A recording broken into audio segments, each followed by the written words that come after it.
Beaufort, North Carolina, 1999. Nakasandal si Landon Carter na 17 sa kalawangin na bleachers ng Beaufort High. May sigarilyo sa labi. Suot ang leather jacket at may ngiting tila walang pakilalam, siya ang kilalang pasaway ng bayan. Pumapalya sa klase, nang aasar ng guro at tinatakasan ng inaasahan ng kanyang hiwalay na mga magulang. Siya ang leader ng barkada na pinamumunuan ng mayabang na si Eric at kontrolado nila ang social scene ng paaralan. Ganito ang gusto ni Landon. Walang tali, walang iniintindi. At nandoon si Jamie Sullivan. Anak ng pastor, palaging nakasuot ng maayos na sweater at may nakapulupot na isang trintas. Laging may dalang Biblia at mapayapang ngiti na tila hindi nababagay sa gulo ng high school. Halos hindi siya pinapansin ni Landon, hanggang isang kalokohan ang nagpahamak sa kanya. Nahuli siyang nanggugulo sa paaralan at pinatawan ng parusang community service. Magtuturo sa mga bata, maglilinis at sasali sa dulang pampaaralan. Sa ikinagulat niya, naroon din si Jamie at siya pa ang gaganap na anghel sa isang dulang nakatakda noong 1950s. Ang unang ensayo ay isang sakuna. Si Landon, walang gana at sarkastiko, ay paulit-ulit na pumapalya sa kanyang linya habang si Jamie ay nagbabasa ng may payapang galing. "Pwede ka namang magseryoso ng kaunti," wika ni Jamie, kalmado at mabait ang tingin. "Anong silbi?" balik ni Landon. Ngunit hindi siya mapalagay sa katahimikan ni Jamie.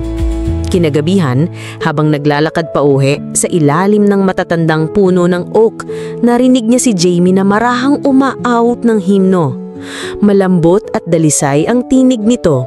Hindi niya alam kung bakit, pero hindi niya ito maalis sa isip. Dahil sa community service, madalas magkita sina Landon at Jamie. Magkasama silang nagtuturo sa mga bata sa sentrong pampalakasan, kung saan hinangaan ni Landon ang mahabang pasensya ni Jamie sa isang batang hirap magbasa. Sa mga ensayo, tinutulungan siya ni Jamie sa kanyang mga linya. Hindi kailanman pinapansin ang kanyang kakulangan sa interes. Isang gabi, matapos ang mahabang ensayo, inalok ni Landon si Jamie na ihatid siya pauwi. Hindi dahil sa pagiging maginoo, kundi dahil wala siyang magawa. Sa ilalim ng mga bituin, nagsalita si Jamie tungkol sa kanyang pananampalataya, pagmamahal sa astronomiya, at pangarap na makita ang isang kometa balang araw.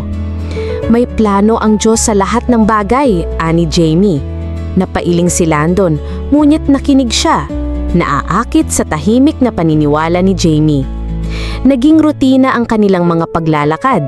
Ang mundo ni Jamie, ang simbahan, teleskopyo, at walang hanggang kabaitan ay tila kakaiba para kay Landon, ngunit para rin itong kanlungan. Nagsimula niyang mapansin ang ngiti nito at kung paano kumikislap ang mga mata ni Jamie kapag pinag-uusapan ang mga bituin. Isang gabi, itinuro nito ang Orion's Belt, ang hininga nito na nakikita sa malamig na hangin. Parang mapa papuntang walang hanggan, ani niya. May kumislot sa puso ni Landon, mas malalim kaysa sa mga nakasanayang crush. Napansin ito ni Eric at biro niya, "Na in love ka na sa Bible girl?" Iwinaksi ito ni Landon, ngunit ang puso niya'y may ibang sinasabi. Sa dulang pampaaralan, lumabas si Jamie sa entablado, suot ang mahaba at puting bestidang umaagos, nakalugay ang buhok at kumikislap. Hindi na lang siya anghel, parang isang nilalang mula sa ibang mundo.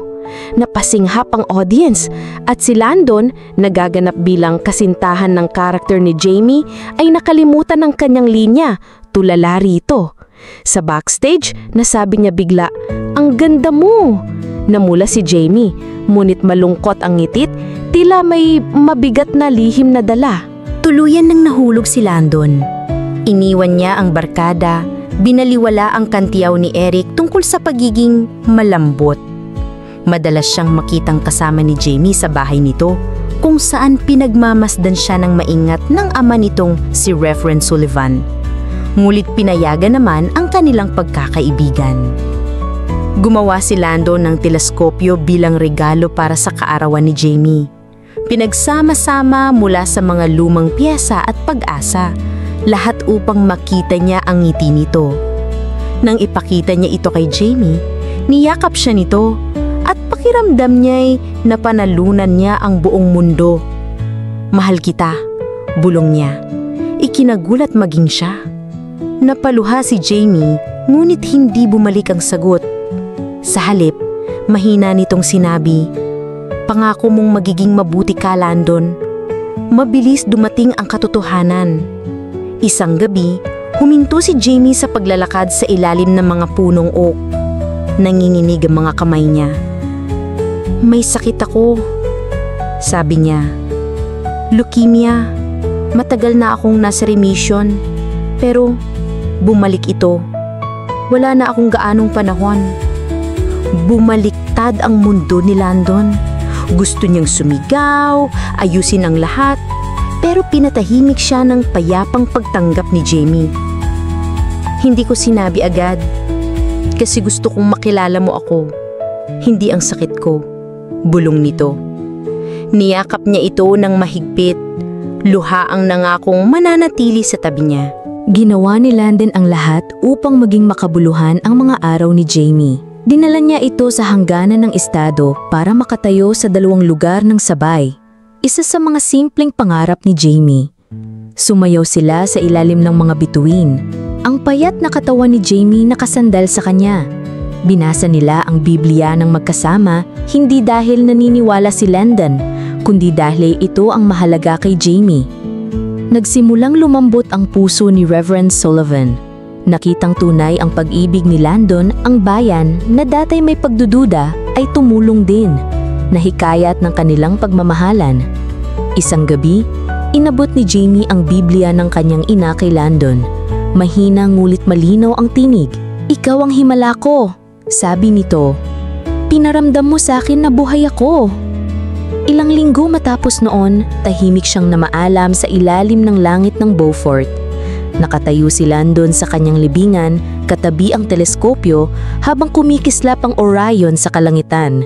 Iba na siya ngayon, mas mabuti, may layunin at dala ang pananampalataya ni Jamie sa puso.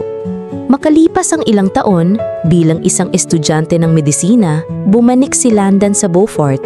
Binisita niya si Reverend Sullivan, dala ang isang liham na isinulat ni Jamie. "Landon, ang pag-ibig ay handog ng Diyos. Dalhin mo ito sa iba." Sa parehong lilim ng mga punong oak, dama niya ang presensya nito, isang tahimik na lakas na gumagabay sa kanya. Ang pag-ibig ni Jamie ay hindi lang nagbago sa kanya, ito ang nagligtas sa kanya.